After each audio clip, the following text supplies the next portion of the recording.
Hey everyone, it's Brittany from Green Bee Flowers. We are getting the last of our dahlias out today. It's cold. We're in for some snow.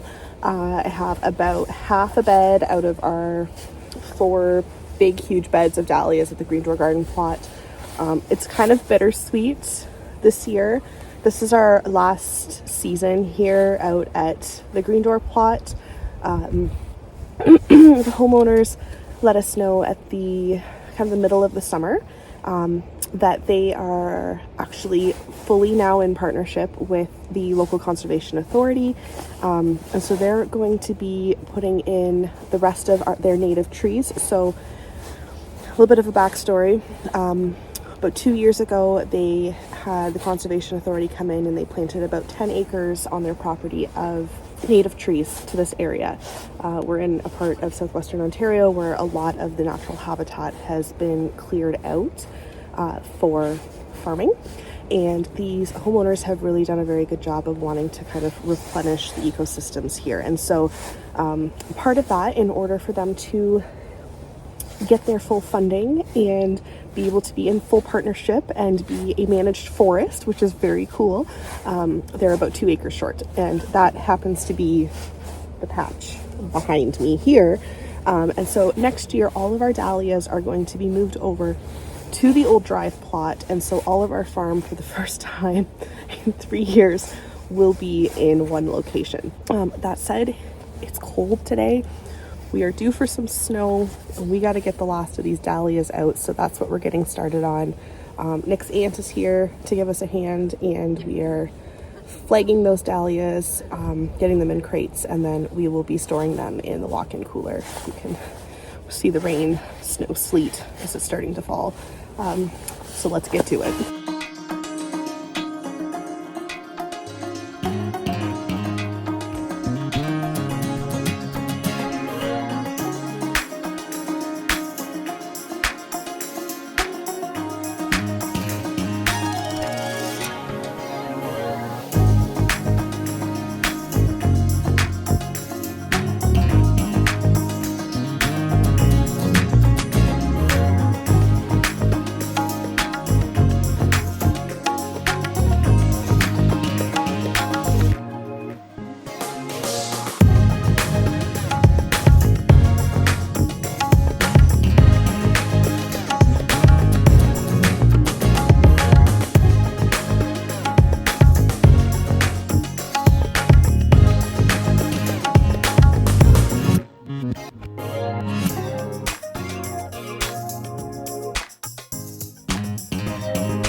Beefy. So Teresa has already been basically pulling the dahlias out of the ground. We didn't cut any of these down yet, just because we have so much straw in here that we wanted obviously to still be able to see where the actual dahlias were. But I'm going to go through here. This is all bodacious. Yes. And so I'm going to take these all. We're going to put them all in one crate here. We're not rinsing dirt this year because it's so late in the season and it's been so cold that I don't have time to cure them in the greenhouse. So they're going to stay as is. They're going to go into cooler over on the Innadale, the old drive cooler. And yeah, we'll let these cure for the winter, and then we'll split them kind of in February. Okay, so it's been a couple days, obviously, since I posted. It rained. I still haven't showed you where we put the dahlia tubers because they are currently drying still in our garage. But it is tulip planting day. So a whole bunch of rose, a whole bunch of tulips. We're going to get those bulbs in. We are still going to plant them. You know, I saw that Flower Hill Farm did the just like dump and go method. We're actually still going to, you know, meticulously make sure they're egg carton width apart, and they're all facing upwards. And some of these tulips, we've tried to separate them out into like the earliest blooming variety, which is where Nick is currently setting them up, kind of the mid blooming varieties, which is Aunt T is kind of the next row over. There she is. And then we're going to keep all of our doubles together since they all tend to bloom a little bit later in the season. And then the parrots will be together after that. So it's time-lapse time.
In slow-mo.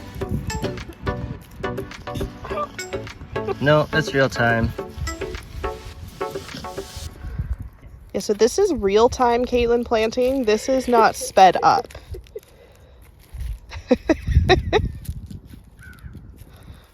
There's all these empty crates now. We're gonna bring back to the house, and we still have more tulips and hyacinths that we need to crate up.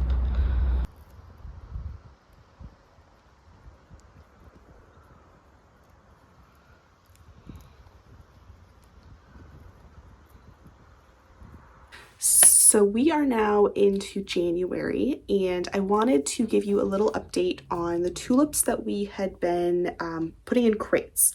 So for the most part, things are looking really good, but we did have a deep freeze like the first 2 weeks of January, which actually really put my Valentine's tulips behind schedule. And I probably won't have like our own tulips for Valentine's Day, which is disappointing. They're going to be probably about a week to a week and a half behind schedule had we not had minus 27-degree weather.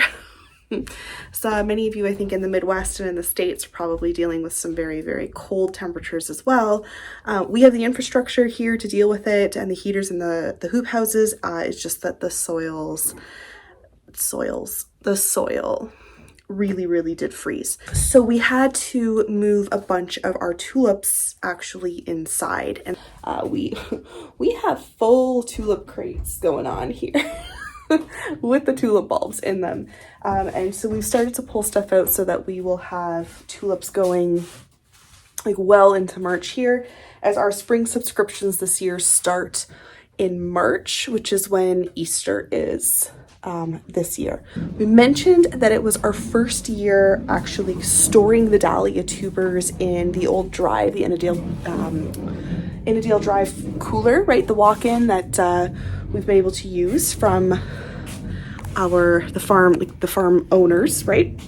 So first of all, this is probably the best our dahlias have ever stored. I'm so happy with how they stored for us this year.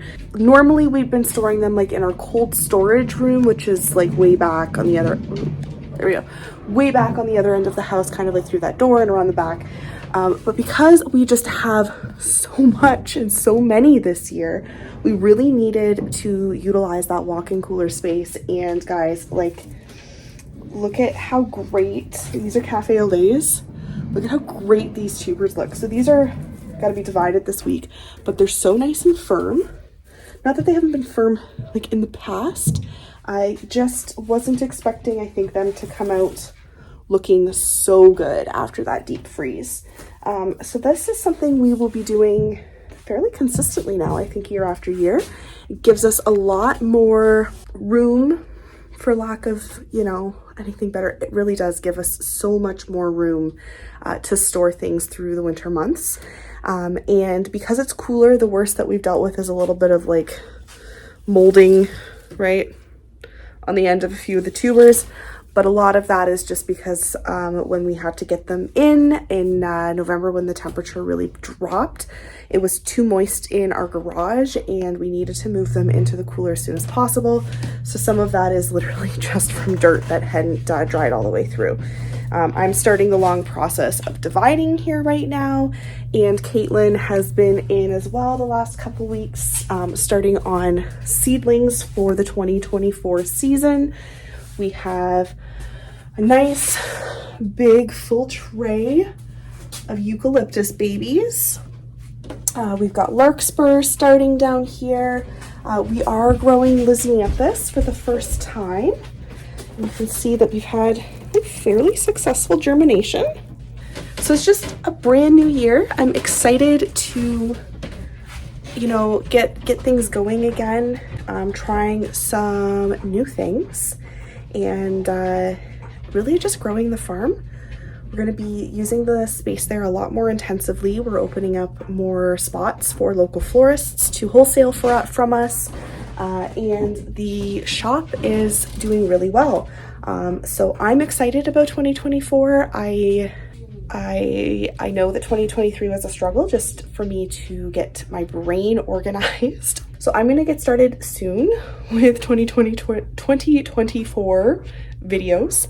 We've got a lot of really fun stuff happening this year. A lot of crops that we're pushing earlier, and a lot of new things that we're going to be learning. And my goal this year is to actually try and I will be posting during the flower farming season, because that is why you are all here. So thanks for watching. I hope you guys have a great day. Of course, if you want to follow along on our flower farming journey, hit that like and subscribe buttons.